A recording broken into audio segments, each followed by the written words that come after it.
A man facing death, a nation thrown into turmoil, a revelation destined to alter the course of humanity. Picture the instant when God parts the veil between heaven and earth, selecting just one man to record the greatest secret ever known. Have you questioned why, among the 66 books of the Bible, Isaiah stands out as the most remarkable? Why is he referred to as the evangelist of the Old Testament? What in his message compelled even Jesus to cite him more than any other prophet?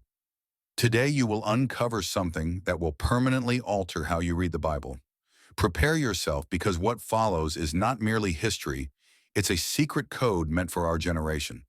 A book that predicted the virgin birth 700 years before it happened, detailed the crucifixion with alarming accuracy before crosses were known and painted the clearest image of the Messiah. This information is free, yet its influence on your life could be profound. If this message resonates with you, show your support with a simple action, subscribe to the channel, and activate notifications. This enables us to continue sharing this message daily. Do you believe God still speaks through ancient prophecies? Type 1 in the comments if you're convinced his word remains powerful even today. Type 2 if you're still searching for that confirmation in your own life. Don't be shy, your comment might encourage someone else on their journey. What if I told you Isaiah did more than talk about the past? He delivered direct messages to our generation, with warnings and promises coming true right before us. Do you know why Isaiah is dubbed the fifth gospel? Because it has 66 chapters, matching the 66 books of the Bible. The first 39 chapters focus on judgment, similar to the Old Testament, while the last 27 chapters offer hope like the New Testament. Coincidence? Absolutely not. What you're about to learn will astonish you, as Isaiah's prophecies are so precise and unpredictable that skeptics have sought explanations for centuries and always failed. Prepare yourself for a journey that will renew your faith. By the time this story concludes, your perspective on the Bible will be forever changed.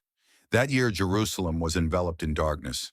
The passing of King Uzziah spread a profound sense of fear and uncertainty throughout Judah. Panic quietly swept through the streets, visible in the eyes of all.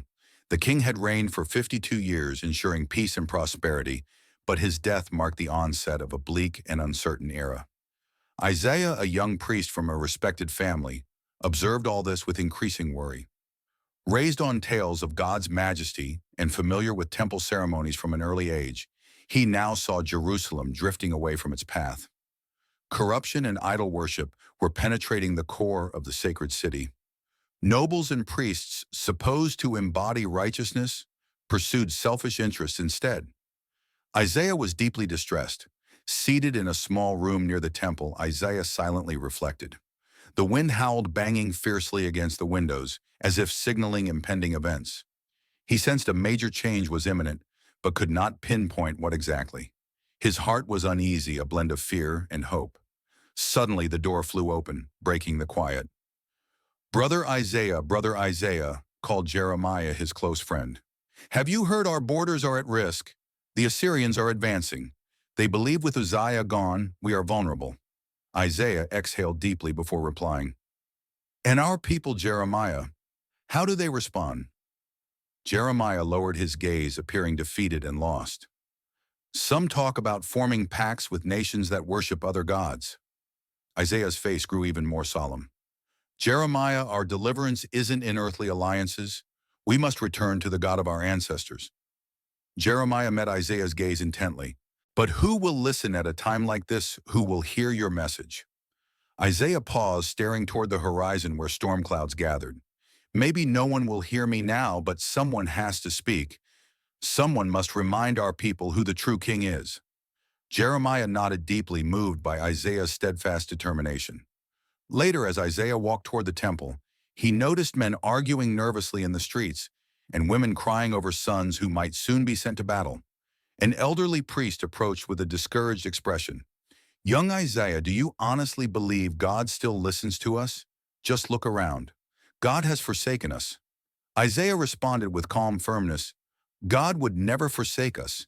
It is we who have turned away from him. The old man shook his head in disbelief and quietly walked away. Entering the temple, Isaiah found a thick silence that felt almost tangible. He approached the altar, knelt carefully, and started to pray. God of our ancestors, we are lost. Our nation is drifting away from your law. Our hope grows faint. Where else can we turn but to you? While praying, Isaiah sensed a powerful wind sweep through the temple, softly stirring the sacred veil. An indescribable, intense presence filled the room. A brilliant light shone from behind the veil, striking him with a radiance too overwhelming to bear. Tears welled in Isaiah's eyes and his body shook uncontrollably.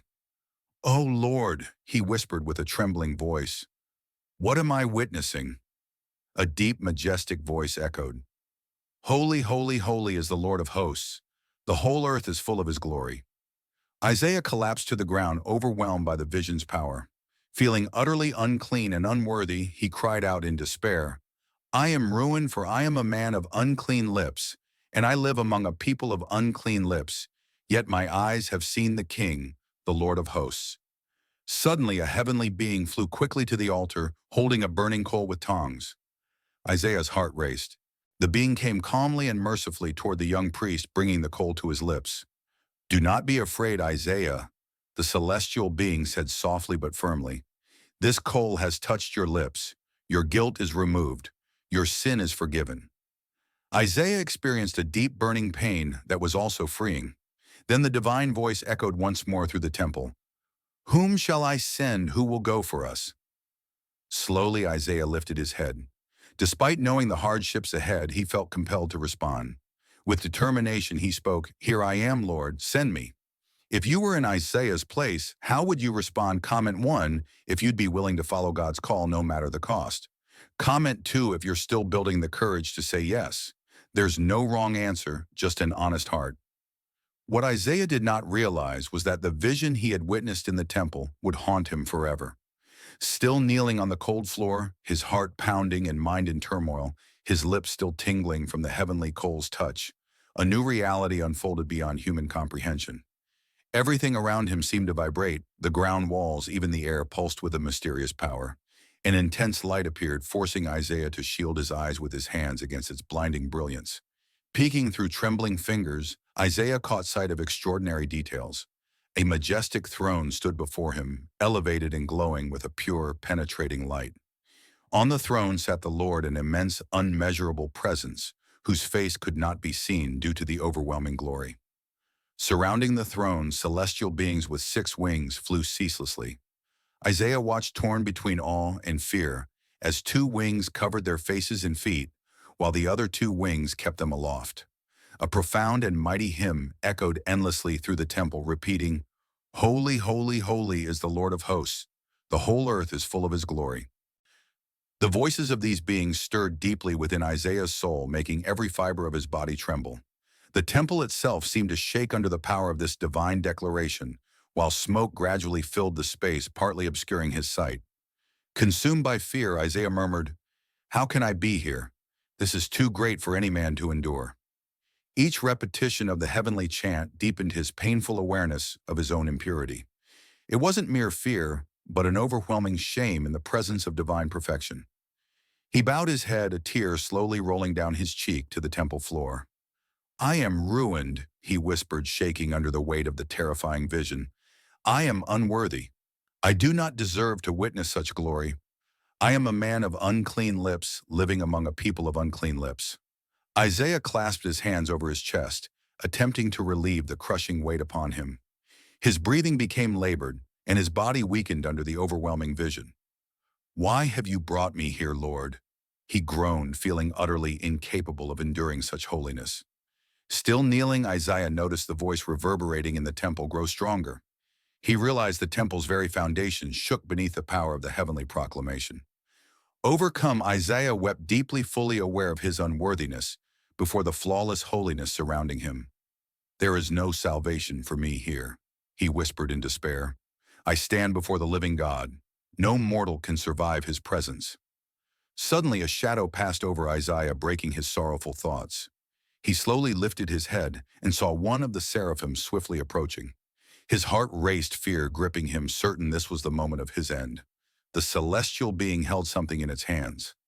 Isaiah tried to make it out and nearly stopped breathing when he recognized it, a burning coal taken straight from the heavenly altar. The glowing ember illuminated the entire temple, casting flickering shadows on the smoke-filled walls. The celestial being approached, its sharp eyes fixed on the trembling prophet. "No, Lord, I cannot bear this," Isaiah begged, trying unsuccessfully to back away. The being landed softly before him, gripping the glowing coal firmly. Its eyes radiated calm and reassurance. "Isaiah," the celestial voice said warmly, "this coal will touch your lips to cleanse you. Do not fear." Before Isaiah could respond, he felt the burning coal press against his lips. The sharp pain mingled with an indescribable sense of relief and purification. He cried out not from pain, but from overwhelming shock. The celestial being smiled gently as it withdrew the coal. "Your guilt is removed. Your sin is forgiven." Still dazed by the powerful moment, Isaiah slowly raised his eyes to the magnificent throne before him. He felt incredibly light, as if an immense weight had been lifted from his heart. Then a strong, profound voice sounded once more, with unmistakable clarity. "Whom shall I send? Who will go for us?" The divine voice penetrated Isaiah's very being, filling him with supernatural certainty. Without hesitation about what lay ahead, Isaiah answered firmly and resolutely, "Here I am, Lord, send me." Yet as he spoke, a chill ran down his spine. A deep sense within him told him his life would never be the same. He could not have known the suffering, rejection, and hardship still to come. The intense light gradually dimmed, and Isaiah understood the vision was ending. But just as relief seemed near, a wave of profound anguish surged through him. Something remained concealed, something he would bear for a long time. Just as Isaiah thought the ordeal was finished, a new terrifying vision slowly took shape before him. When he believed he might die, something entirely unexpected occurred. The heat still burned on his lips. Even after the celestial being left with the burning coal, the fiery sensation persisted, pulsing strongly. It was a pain mixed with an unusual relief, as if something impure was being ripped from deep inside him with each moment. Isaiah stayed kneeling, eyes shut, breathing hard. His body trembled. His hands on the cold temple floor barely held his weight. He seemed suspended between life and death, between human and divine. A gentle yet firm voice broke the silence. "Rise, Isaiah." He opened his eyes with difficulty. Before him, still hovering, was the seraph who had touched his lips. The light was less blinding now, but the place's glory remained unmistakable. "Your guilt has been removed," the celestial being repeated. "Your sin is forgiven." Isaiah, with a trembling voice, asked, Why me? I am but a fragile man, a sinner." The seraph smiled as if the answer was too clear to say aloud. The atmosphere began to tremble once again. A voice more commanding and majestic than any Isaiah had previously heard resonated through the temple's walls. "Whom shall I send, and who will go for us?" Isaiah's heart briefly froze. The question hung in the air, as if the entire cosmos awaited one man's answer. He glanced around, hoping someone else might accept the task. Yet the temple was deserted except for the heavenly beings and the powerful presence of God. "Here I am." His voice was initially faint, then grew stronger, as if fueled by a newfound energy. "Send me." The words slipped out before he could consider their impact. It was an instinctive, profound certainty, a reply coming not from his intellect, but his soul. For a moment, complete silence enveloped the space. Not even the seraphim sang. Only Isaiah's heavy breathing was audible. Suddenly, the light surrounding the throne intensified, as though heaven itself was reacting to his response. The celestial being stepped closer, meeting Isaiah's eyes with a look that combined compassion and solemnity. "Listen carefully, Isaiah," he said. "The journey you've chosen will be difficult. Your words will be like hammers breaking stone, yet they will hit hearts just as hardened. You will speak to the people, but they will refuse to listen. You will prophesy, but they will reject your message." Isaiah knitted his brows in confusion. "Lord, how long will this endure? Until when will they refuse to listen?" The answer thundered through the temple walls: "Until the cities are ruined and deserted, until homes lie empty and fields are barren, until the Lord scatters the people and the land becomes completely forsaken." A chill ran through Isaiah's veins, and his hands trembled anew. He realized the mission was far heavier and greater than he had imagined. The celestial being gestured to him, saying, "Yet even amid destruction, a remnant will endure. A stump, a sacred seed will survive." Isaiah inhaled deeply, attempting to process everything. He felt insignificant and weak, yet simultaneously a new flame ignited within his chest, one that no rejection pain or future hardship could douse. Remaining on his knees, he closed his eyes briefly, gathering spiritual strength for what lay ahead. Upon opening them, the temple appeared normal again. No smoke, no seraphim, no radiant glow. But Isaiah understood that his life had changed forever. Slowly rising, he gazed toward the altar with awe and respect. Stepping outside the temple, the first sunlight broke through the clouds as if heaven whispered, "This is only the beginning." Isaiah took a few steps forward and saw the city's inhabitants going about their daily lives, oblivious to the divine encounter he had experienced. His friend Jeremiah noticed him from a distance and hurried over. "Isaiah, where have you been? You look different." Isaiah, his eyes still shining with emotion, smiled softly, inhaled deeply, and answered, "Jeremiah, I believe God has assigned me a mission." Jeremiah, surprised, asked, "What kind of mission?" Isaiah fixed his gaze on the horizon, solemnly replying, "A mission that will bring more pain than I can imagine." He spoke without hesitation, unaware of the true extent of the suffering ahead. Before we proceed, we kindly ask for your support. Subscribe to the channel and leave a like so we can continue sharing profound biblical stories like Isaiah's with more people. Now let's follow the journey of this prophet who viewed the future through faith. Isaiah moved slowly through Jerusalem's streets, burdened by the mission he had just been given. Each step echoed with the divine command still ringing in his mind. "Go and tell this people." Yet what followed in God's message weighed heavily on the young prophet's heart. "Jeremiah." Isaiah called as he neared a small plaza where men debated politics and war. "I need to tell you something." Jeremiah turned quickly. "You're not yourself. Since that morning in the temple, your eyes look different." "What happened?" Isaiah breathed deeply, drawing strength from deep within. "God called me but hesitated for a moment. He also showed me that the people won't listen to me."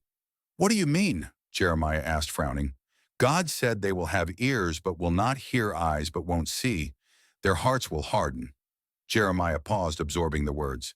"So you're saying God is sending you to preach even though he knows no one will listen?" "Exactly," Isaiah responded sadly. "My mission is to proclaim Jeremiah even if no one wishes to hear." Jeremiah ran his hand through his hair, perplexed. "That doesn't make sense, Isaiah. Why would God do that?"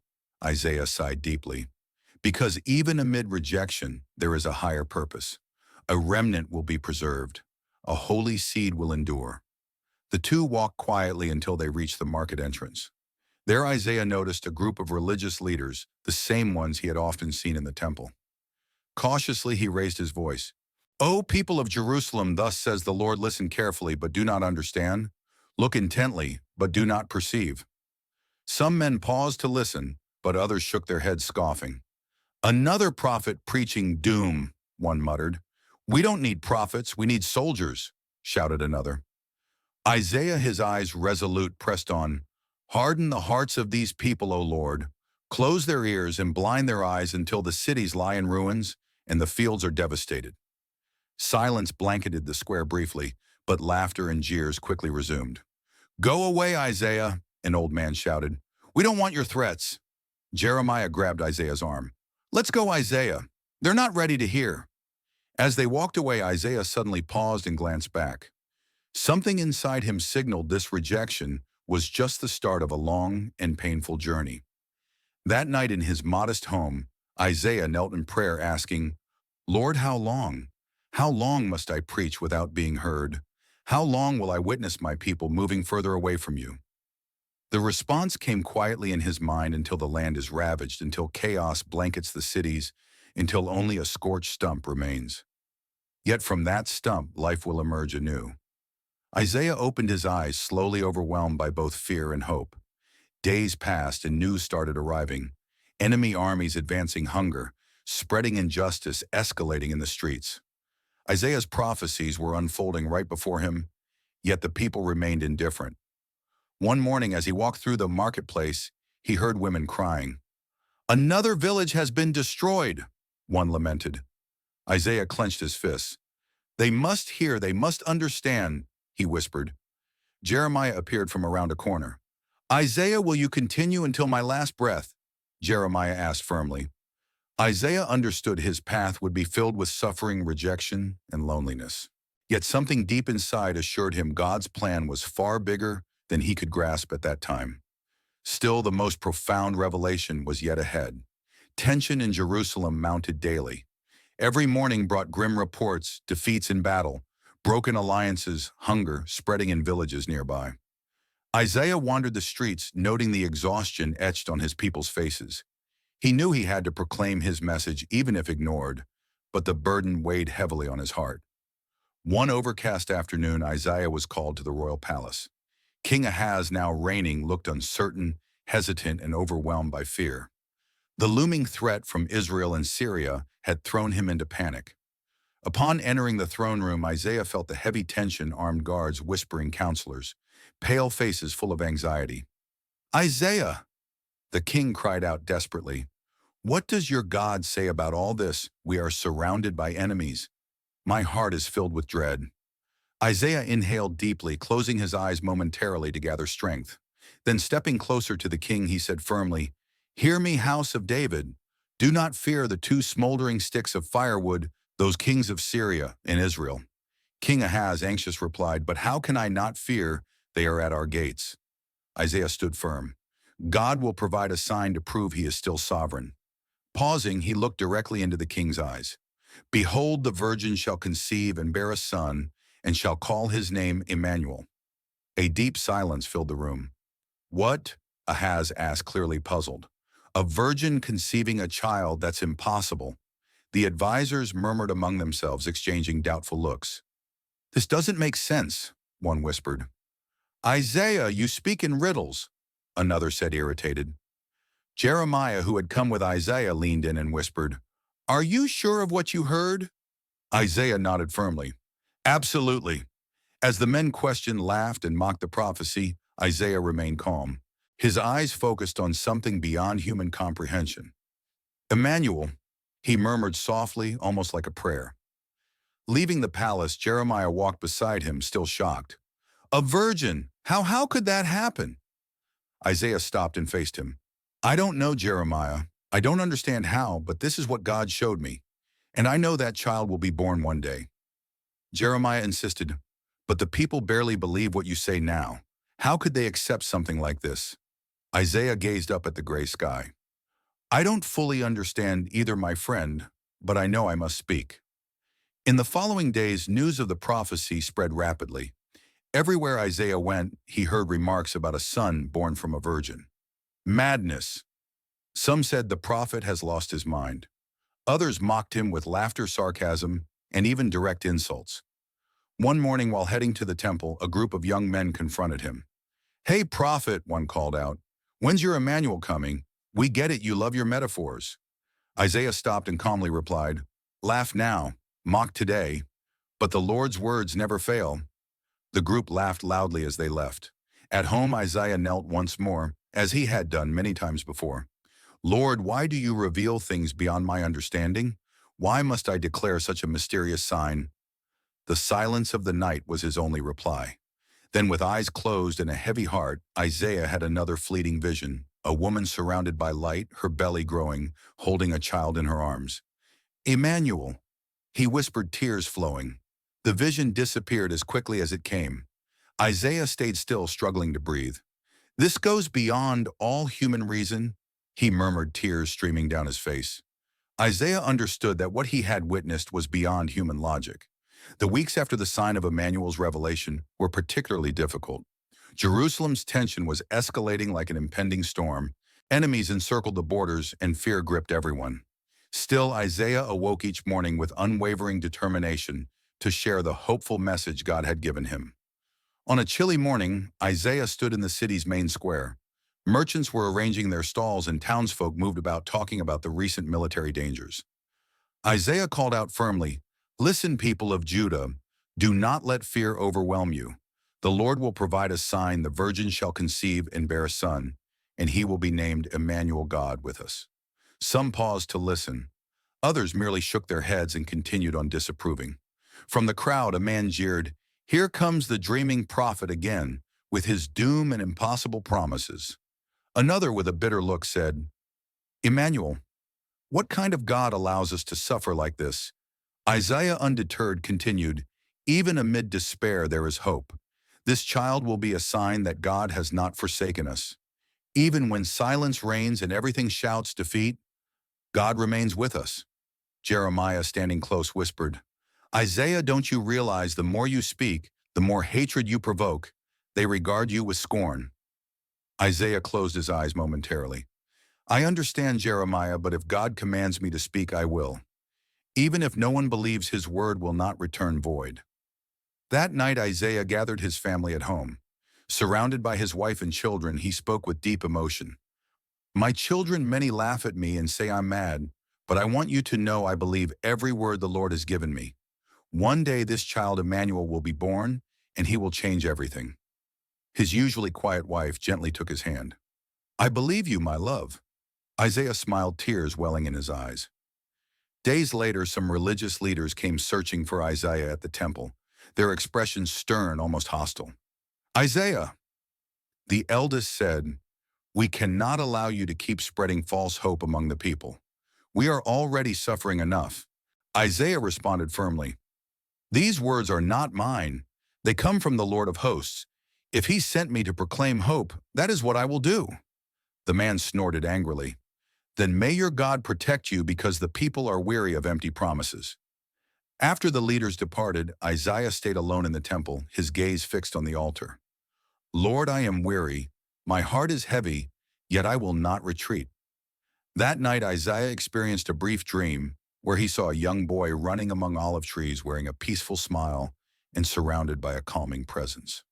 Emmanuel, he murmured upon waking, tears streaming down his face. Despite this hopeful vision, Isaiah felt there was something more profound, something beyond his comprehension. The virgin's sign was merely the start, just a symbol. The deepest mystery still lay concealed. Days passed slowly, and Jerusalem stayed engulfed in uncertainty. Threats of war intensified while hunger started to penetrate the poorest households. The people moved through the streets with bowed heads and lifeless eyes burdened by despair. Yet Isaiah remained resolute.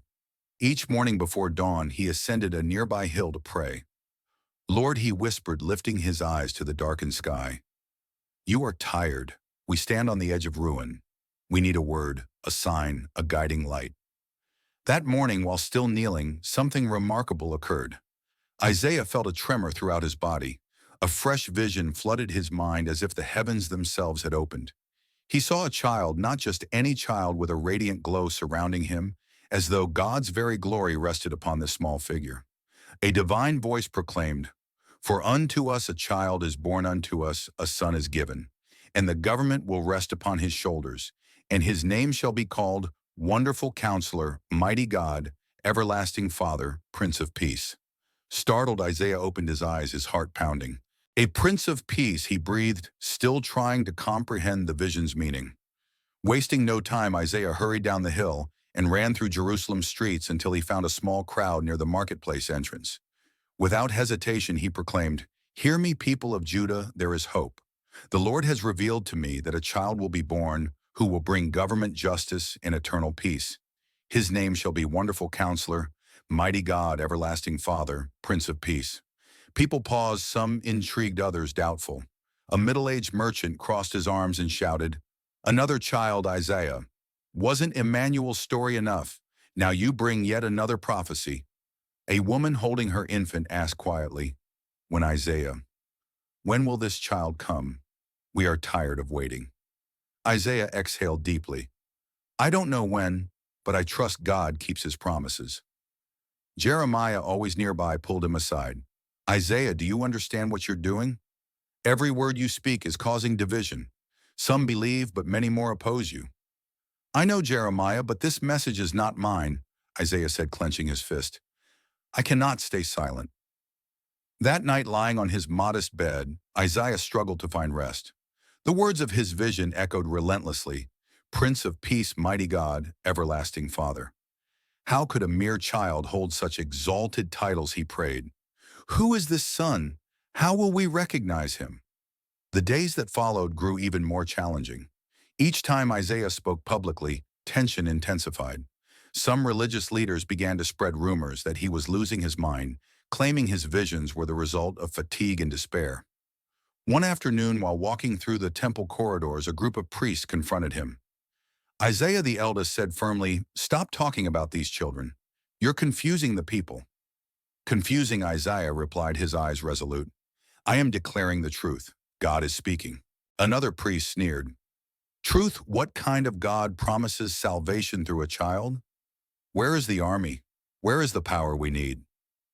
Isaiah took a deep breath. "Not by armies or human strength," he answered. "God's deliverance will come in ways you do not expect." The priest laughed and walked away while Isaiah remained staring at the altar, his heart weighed down. That night, while praying at home, Isaiah experienced another brief vision. He saw multitudes, not only Israelites, but people from many nations, speaking various languages and coming from diverse cultures, all moving toward a brilliant light on the horizon. "The people who walked in darkness have seen a great light," he murmured, repeating the phrase forming in his mind. The following day he went to the central square and declared, "Those who walked in darkness will see a great light. Those living in the land overshadowed by death will have the Lord's light shine upon them." Yet as before, many ignored him. Some laughed while others, angered, hurled stones at him. Isaiah dodged them, and protected by Jeremiah, fled through Jerusalem's narrow alleys. Safely home he knelt. "Lord, how will this come to pass who will this child be? How will the people come to believe?" Silence answered again. A blend of hope and confusion filled his heart. Isaiah knew he stood amidst something far beyond his understanding, but the full meaning remained hidden. He did not yet grasp how this would transform everything. The hope Isaiah once held after the vision of the Prince of Peace began to fade under the burden of the new, harsher messages God gave him. The words that filled his heart now were sharp and piercing, like a double-edged sword. Promises of immediate comfort had vanished. Instead, God commanded him to announce judgment. The following morning, Isaiah approached the temple entrance with a pale, hollow-eyed face from many sleepless nights spent in silent tears. "Jeremiah," he called to his friend, his voice shaking. "Today the words the Lord has given me feel too heavy." Jeremiah looked on with concern. "More judgment, Isaiah." The prophet only nodded, taking a deep breath before raising his voice to those passing the temple steps, "O house of Israel. O Judah, thus says the Lord of hosts, woe to Assyria, the rod of my anger. With it I will punish rebellious nations. And as for you, people of Jerusalem, your arrogance will be humbled, the proud brought low, and the land laid waste." A hush fell briefly, followed by murmurs. "He's lost his mind at last," one elder said. "Always condemning. Where is the God of mercy our ancestors knew?" another mocked. Isaiah stepped down from the stairs, walking through the streets as he continued. "Cities will be ruined, trees cut down, vineyards destroyed. Judah's pride will be crushed. You rely on human alliances and armies. Know this, the day will come when your warriors will flee without looking back." Jeremiah walked beside him, head bowed. "Isaiah, they won't listen. They don't want to listen." "I know," the prophet replied, his voice heavy, "but I cannot stay silent." That night Isaiah found little rest. Kneeling on the cold floor in prayer, he pleaded, "Lord, how long? How long must I declare judgment and ruin? How long must I face closed faces, deaf ears, and hearts hardened against your word?" In reply, another vision came before his tired eyes. He saw burnt lands, homes turned to dust, children weeping in the streets, mothers grieving, and priests with torn robes sitting in ashes. "This is the cost of disobedience," he whispered as tears flowed down his cheeks. The next day, at a small meeting with some farmers, Isaiah sought to warn them. "Your fields will be taken, your harvest destroyed. Enemies will come like locusts. Listen to the voice of the Lord while there is still time." One man rose angrily. "Silence, prophet. Our problems are political, not spiritual. We've had enough of your threats." Isaiah stood firm. "You can silence me, but you cannot silence God's voice." Jeremiah quickly pulled him away, fearing Isaiah might be stoned. As they walked through narrow alleys, Isaiah suddenly halted, eyes fixed on something unseen by others. "Jeremiah, I love them. I love these people, but their hearts are so hard," Isaiah said, his voice breaking. "How can I watch all this happen and be powerless to stop it? You've done all you can. Jeremiah said, placing a hand on his friend's shoulder. Now all that remains is to pray. Isaiah nodded, though the mission's burden felt almost too great. That night Isaiah withdrew again into the temple, kneeling beside the altar, in silence. Lord, my heart is broken. The words you give me weigh like stones. How long? How long? A strong wind swept through the temple curtains, sending a chill down Isaiah's spine. Though God had revealed the cost of disobedience, Isaiah sensed the suffering ahead would not be for the people alone. He himself would endure pain beyond anything he could imagine. He wondered if he had the strength to endure more, unaware that the greatest suffering was still to come. Weeks went by, and Isaiah's heart remained troubled. The burden of judgment prophecies weighed heavily on him. Yet amid the pain, a new vision arose during his early morning prayers. It was a cold day, the wind cutting sharply through Jerusalem's streets as Isaiah climbed the familiar hill seeking answers. Kneeling on dry ground with hands lifted to heaven, he prayed, Lord, how long must I witness destruction? How long will you show me only judgment? As he closed his eyes, a new image formed, not of war or ruin, but of a man. A humble figure with a marked face, shoulders bent as if bearing an unseen load. Squinting to see more clearly, Isaiah whispered, Who is this? A soft but steady voice filled his mind. Here is my servant whom I uphold, my chosen one, in whom my soul delights. I will place my spirit upon him, and he will bring justice to the nations. Isaiah opened his eyes, breathing hard. Sweat beaded on his brow despite the chill. A servant, he murmured, rising slowly. Who is this man? That very day, as Isaiah moved through the narrow city streets, he encountered familiar faces, some filled with scorn, others with sympathy. He realized his standing among the people was deteriorating, yet none of that mattered at the moment. His thoughts were wholly occupied by the vision of the servant. Meeting Jeremiah again, Isaiah shared what he had seen. Jeremiah learned for had another vision. Another one, his friend asked anxiously. Yes, but this one is different. It's not about war or judgment. It's about a man, a servant. Jeremiah frowned. A servant who I don't know, Isaiah admitted, clearly puzzled. But he was extraordinary, something divine about him coupled with profound humility. What was he doing? Isaiah took a deep breath. He brought justice not loudly or in the streets, but gently. He didn't crush a bruised reed or extinguish a faint wick. He bore suffering as if it were his own. Jeremiah was silent, absorbing Isaiah's words.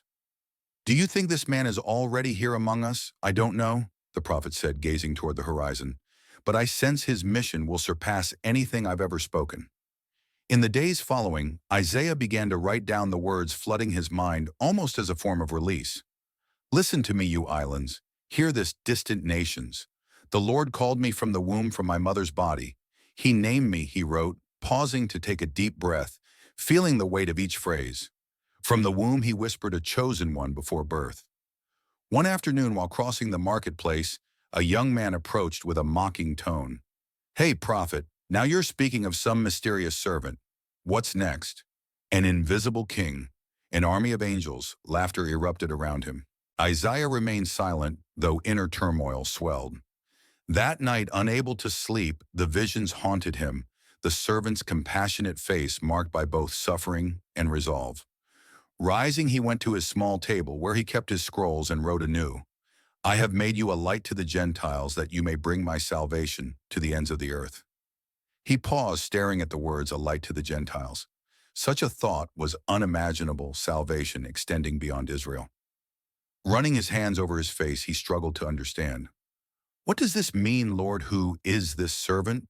Why does he bear so much suffering? A chill ran down his spine. For the first time, Isaiah sensed the story unfolding before him exceeded his full comprehension. He was on the brink of discovering something that would transform all he believed. Gradually, Isaiah's messages about the servant began to resonate more loudly through Jerusalem's streets. Yet rather than comfort, they provoked confusion, annoyance, and above all, rejection. On a cloudy morning, Isaiah stood at a busy street corner, his voice steady but laden with sorrow. Listen, O house of Israel. The Lord has revealed his servant, a man of sorrows, familiar with suffering, despised and rejected by men. Passers-by paused briefly. Some regarded him with disdain, others showed indifference. There he goes again, a merchant muttered. Always talking about suffering. Who wants to hear that we want victory, salvation, not pain? Isaiah pressed on, ignoring the hostile looks. The servant will present his back to those who strike him, and his cheeks to those who pull out his beard. He will not shield his face from insults or spitting. He will endure humiliation without defending himself. Suddenly a stone landed near his feet. Ignia, a man shouted angrily. I'm done with your words of doom. Others joined, shouting, Silence, prophet of sorrow. Why would God choose a weak man as his servant? We want a deliverer, a warrior. Isaiah felt his chest tighten. Despite the crowd, the burden of loneliness pressed down harder than ever. Later that afternoon, as Isaiah returned home, he faced a deeper wound. His cousin Eliab, with whom he shared a childhood and many memories, waited at the door. Isaiah Eliab said cautiously, looking around to ensure privacy, I've come to ask you to stop this. Stop, Isaiah replied, voice breaking. People say you've lost your mind. No one wants to trade with our family anymore. My daughters are shunned by their friends. Our relatives, they're ashamed of your name. Isaiah lowered his head, feeling the blow deeply. Eliab, I didn't choose this. God chose me. I cannot remain silent. Frustrated, his cousin clenched his fists, then faced the consequences alone. Don't count on me anymore. Without waiting for a response, Eliab turned and left. Jeremiah, who had been watching nearby, approached. Isaiah, even your family now. Even them, Isaiah's eyes filled with tears as he answered. That night, Isaiah retreated to the temple and knelt before the altar, crying out, Lord, how long? How long will I be mocked? How long will those I love reject me? As he wept, a new vision formed clearer than before. Isaiah saw the gentle-eyed man being pushed, beaten, and spat upon. The servant stayed silent, enduring every blow without resistance. Isaiah cried out in anguish, Why so much suffering? Who is this man, Lord? But the vision did not end there. Isaiah's eyes were drawn to a detail he hadn't noticed before: blood. The servant's face was stained with blood, but not just that. It flowed from open wounds on his back, as if he had been scourged, punished, and publicly humiliated. Isaiah covered his face in despair. My God, what is this? Who would do such cruelty to an innocent man? His heart raced, tears streaming uncontrollably. Alone and rejected on the temple floor, Isaiah realized the pain he bore was only a faint shadow of the servant's suffering. Despite the rejection, Isaiah was haunted by a terrifying detail from the vision. He could not find sleep. The images from that last vision tormented him night after night. Whenever he closed his eyes, he saw the servant's face, eyes filled with pain and rejection, yet also an uncanny, inexplicable compassion. One cold morning, Isaiah climbed the familiar hill where he often prayed. Kneeling with his face to the ground, he cried out in anguish, Lord, please, I cannot bear this any longer. Why do you make me witness this? Isaiah cried. Once again, as had happened so many times before, the heavens seemed to tear open before him. The vision struck with overwhelming force. Isaiah saw the servant in greater detail than ever, walking slowly down a narrow street surrounded by people who regarded him with contempt. Some spat on the ground as he passed. Others shook their heads in disapproval. A voice inside Isaiah's mind began to narrate, as though God himself spoke. He was despised and rejected by men, a man of sorrows, acquainted with suffering. Isaiah gasped, struggling for breath. He saw the servant pushed, dragged, and mercilessly beaten. His face was swollen and bruised. Though his eyes were barely open from the blows, they still expressed love. How can he look like that? Isaiah whispered, tears streaming uncontrollably. The voice went on, like one from whom people turn away their faces. He was despised, and we did not value him. Isaiah fell to his knees, his entire body trembling. The pain he witnessed felt so real, so overwhelming, it seemed to pierce his very flesh. Suddenly, the vision shifted. The servant was now being scourged. Isaiah saw his back torn and bleeding with each lash. No, the prophet cried. This is unbearable. I cannot endure it. But the vision persisted. Whips struck hard skin, tearing away in strips. Blood flowed, mixing with the dust beneath. Yet the servant did not complain, fight, or resist. Why? Why does he endure this? Isaiah sobbed quietly. Then, as if God himself responded, the sacred voice continued. Surely he took up our pain and bore our suffering. Yet we considered him punished by God, struck down and afflicted. Comment 1 if the servant's pain helped you understand the depth of his love. Comment 2 if you're still wrestling with why someone would endure all that for us. Let's talk about it in the comments. You're not alone. Overwhelmed, Isaiah shook his head, attempting to banish the image, but it remained vivid, cruel, and real. The vision went on. The servant was now being led somewhere. Isaiah couldn't discern where, but he heard shouting, mocking voices, and distant cries of women. The voice continued. He was pierced for our transgressions, crushed for our iniquities. Isaiah felt his strength drain away. His legs buckled and he collapsed fully to the ground. Crushed, he whispered, because of our guilt, our sins. The revelation's weight was suffocating. Then the vision's final scene struck him like a blow. The servant lying motionless, his body covered in wounds, eyes closed, lifeless. Isaiah covered his face with his hands and screamed in despair. Lord, I cannot endure this. Don't show me more. It's too much. The wind howled fiercely over the hill, swirling dry leaves around the prostrate prophet. Isaiah lay motionless, weeping. Jeremiah, who had been searching for him all morning, finally found him. Isaiah, what happened? Are you all right? Isaiah raised his red, broken eyes, his voice weak and desperate. No, Jeremiah, I'm not. What I saw, what God revealed, I feel I cannot bear it any longer. Jeremiah helped him to his feet, but Isaiah knew that what he had witnessed was only the start of far greater suffering. He felt at his limit. Still unaware this was just the beginning, Isaiah struggled to lift himself from the ground after the vision of the wounded and humiliated servant. The images lingered with terrifying clarity. The words echoed like silent thunder within his heart. Even walking home, his legs felt like lead, each step a heavy burden of pain. Jeremiah followed closely, concern deep in his eyes. Isaiah, he said gently, placing a hand on his shoulder. Ever since that vision, you speak less and sleep less. What did you see? Isaiah paused, took a deep breath, and answered softly. Something, Jeremiah. Something I cannot explain. It's as if heaven itself wept, as if the judgment I always proclaimed was not for the guilty, but for someone innocent. That night Isaiah secluded himself in his writing chamber. He took up his scroll and inkwell, his hands trembling as he released the turmoil within his soul onto the parchment. The words flowed like an inevitable, painful stream. He was pierced for our transgressions, crushed for our iniquities. The punishment that brought us peace was upon him. By his wounds we are healed. Isaiah paused, tears falling unnoticed, as the inkwell slipped from his grasp, staining the scroll.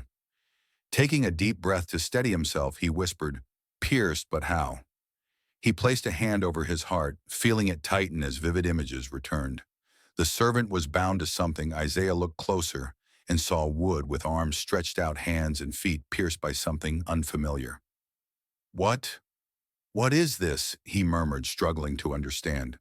It was a form of execution unknown to Isaiah. No records existed in his time. It was cruel, slow, and prolonged suffering. The vision continued. The servant hung lifeless, his body drenched in blood, surrounded by people who laughed, mocked, and pointed fingers. He was oppressed and afflicted, yet he did not open his mouth. Like a lamb led to the slaughter, and a sheep before its shearers is silent, so he did not open his mouth. The words seemed whispered directly into Isaiah's heart by God. Dropping his quill, Isaiah covered his face with his hands and cried out in despair, Why, Lord, why does this man endure all this without protest? Why doesn't he defend himself? Isaiah recalled the trials he had witnessed in Jerusalem, men shouting and fighting desperately for their lives before the judges. But regarding the servant, he remained silent. How can someone be unjustly condemned and still accept it? The questions pounded in his mind. In another swift vision, Isaiah saw the servant's body being removed from that wooden structure. A man carefully wrapped him in cloth and carried him to a new tomb carved from rock. He was assigned a grave with the wicked and with the rich in his death. Isaiah murmured, shocked by the vividness of the image. Heavy tears returned. It makes no sense, he shouted, standing abruptly and knocking over scrolls and inkwells. Why? Why must an innocent man suffer like this? Jeremiah, alarmed by the shouting, rushed into the room. Isaiah, what's wrong? Isaiah, eyes bloodshot and cheeks stained with ink, answered between sobs. I saw it. Every detail, the suffering, the beatings, the nails, the humiliation, the death. Jeremiah was silent, stunned, but why he finally asked. Isaiah looked at his friend, pain and awe in his eyes. Jeremiah, he said softly but firmly, it wasn't for his sins, it was for ours. All our guilt and pain was placed upon him. His friend stepped back, struggling to grasp the words. But Isaiah, he stammered, this is too cruel. No one would do that for people who rejected him. Isaiah slowly nodded. No one except one sent directly by God. Someone with a purpose far beyond our understanding. Silence enveloped the room as the two men stood still, weighed down by the gravity of the revelation. Isaiah resumed writing, hand trembling, though he had neither committed violence nor spoken deceit. He understood that despite the pain these words carried, they must be recorded words destined to endure through generations. Yet as he dwelled on the images of suffering, something new emerged at the vision's end, something Isaiah could not yet comprehend, which unsettled him deeply. He saw a light, something beyond death, an impossible detail defying all logic given the suffering he had witnessed. Isaiah paused, took a deep breath, and whispered to himself, dazed, this is impossible. He realized he was not simply recording suffering, but something beyond understanding. Isaiah remained still, eyes locked on the scroll hand, trembling over the wooden desk. The images of the servant's suffering, humiliation, and death were so vivid, it was as though Isaiah had been there in every moment, feeling each blow, every tear, every muffled cry. But now something new, something beyond all human understanding, began to form in his mind. As he tried to complete the last lines about the servant's death, a sudden light flooded his vision. It was no ordinary light, it was intense, nearly blinding. Instinctively, Isaiah closed his eyes, but the scene before him stayed clear, astonishingly so. He saw the same servant once, beaten, pierced, and dead, now alive. No, this can't be, he whispered, voice choking. He opened his eyes wide as if to erase the vision. Yet when he closed them again, the image remained. The servant's face was calm, eyes vibrant with life. The scars of suffering were still visible, but something else had replaced them, something Isaiah could not name, and it made him tremble. A soft voice, like a divine whisper, echoed in his heart. After the anguish of his soul, he will see the light and be satisfied. Isaiah felt the ground shift beneath him. Light, satisfied, after so much suffering. He murmured, covering his face with his hands, struggling to hold back a flood of emotions. Suddenly he rose and paced the room. This is impossible, he repeated. No one returns from death. No one. The sound of the door opening broke Isaiah's thoughts. Jeremiah entered, breathless. Isaiah, rumors are spreading. People are gathering, demanding you stop speaking. They say your words disturb everyone. Isaiah, eyes lowered, replied softly. Jeremiah, what I just saw, even I can barely believe it. What? Jeremiah moved closer. Isaiah took a deep breath, struggling to gather his thoughts. I saw life after death. I saw the servant, the one crushed and pierced, standing alive, as if death itself had been defeated. Jeremiah stepped back, startled. Isaiah, that's impossible. I know, the prophet answered, tears slowly falling, but I saw it with my own eyes. Isaiah approached his table, took up his scroll, and with trembling hands began to write again. And it pleased the Lord to crush him, to cause him suffering. Yet when he makes his soul an offering for sin, he will see his descendants. He will prolong his days, and the Lord's purpose will succeed through him. Isaiah paused, contemplating each word carefully. He will prolong his days, he repeated, trying to grasp the meaning. Does this mean he will live even after being crushed? Jeremiah, still stunned, sat down beside him. Isaiah, do you understand what you're claiming? You're saying that a true man will die, and then come back to life. Isaiah nodded gently. That's precisely it, and even beyond. He gazed at his friend with awe in his eyes. He won't merely be resurrected. He will experience the outcome of his pain. He will observe the results of his sacrifice, as though death no longer holds ultimate power over him. The room fell silent. Isaiah understood that sharing this with the people would only bring further ridicule, rejection, and suffering. Who could believe in a resurrection? Who would accept such an unbelievable prophecy? He shut his eyes, inhaled deeply, and while still kneeling quietly prayed, Lord, I stand on the brink of something beyond my comprehension. I need clarity. I need your power. At that instant, with a gentle breeze drifting through the slightly open window, Isaiah sensed a fresh certainty blossoming within him. Something immense, something too radical to grasp on his own was unfolding through his writing. Isaiah recognized he was on the verge of something far beyond his solitary understanding. The days in Jerusalem stayed grim, as if the atmosphere itself bore the burden of Isaiah's prophecies. Every proclamation appeared to chip away further at the people's hope. War, famine, judgment, hardship, all unfolding exactly as he had foretold. Still that morning upon waking, Isaiah sensed something new within his soul. Sitting on the edge of his bed, he closed his eyes and quietly prayed, Lord, after all I've witnessed and heard, is there still hope? Then a fresh vision started to form. Isaiah saw flourishing fields replacing barren soil. He saw children playing fearlessly in the streets. He saw men and women happily restoring Jerusalem's walls. The city was filled with laughter and songs. A soft voice, barely more than a whisper, filled the space. The Spirit of the Sovereign Lord rests on me, because he has anointed me to deliver good news to the brokenhearted. He has commissioned me to heal the brokenhearted, announce freedom for captives, release prisoners from darkness, proclaim the Lord's favorable year and the day of our God's vengeance, and to comfort those who mourn. Isaiah suddenly opened his eyes, heart racing. Hope, he murmured. Wasting no time, he hurried out of his home. He moved through the streets and city squares until he arrived at the temple. There, with a strong and passionate voice, he declared, O Jerusalem, O people of Judah, hear this, a season of restoration is approaching. It will not be forever ashes and sorrow. Comfort will come to those who grieve. Freedom will come to the oppressed. Those accustomed to Isaiah's severe messages watched in amazement. Some moved nearer, intrigued. Isaiah asked an elderly woman, Are you truly saying there's still hope after all this? Isaiah smiled, tears welling in his eyes. Yes, he said firmly.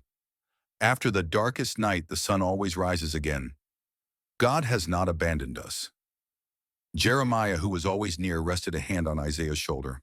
This is the message you've been hoping for, isn't it? Isaiah nodded. God revealed judgment and suffering to me, but now he reveals redemption, a fresh start, a new opportunity for everyone. The days that followed changed. Isaiah still faced rejection from some, but for the first time he noticed attentive eyes and open hearts. People ready to listen about hope ahead. Carefully he began writing down this fresh vision, giving those who mourn in Zion a crown instead of ashes, oil of joy instead of sorrow, praise instead of despair. They will be known as oaks of righteousness, a planting of the Lord meant to display his glory. Tears streamed down Isaiah's face as he wrote, but these were tears of hope, not sorrow. Jeremiah observed from afar and told a friend, I've never seen Isaiah so resolved, so alive. Yet despite this fresh vigor, something still troubled the prophet's heart. There was one detail, a missing piece of the puzzle. Despite speaking about restoration and hope, Isaiah sensed that the ultimate purpose, the deepest truth behind all the visions, was still hidden. That night, as the chilly wind moved his curtains, Isaiah knelt alone once more. Lord, you have revealed pain, judgment, and redemption, but I sense there's more, much more. Something that connects everything, something that will give meaning to every word I have written. He stayed there for hours, waiting quietly.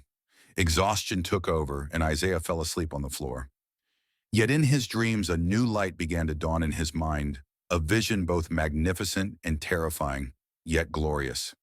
Still, the ultimate revelation, the true explanation of why Isaiah's book is the most remarkable in the Bible, was yet to arrive.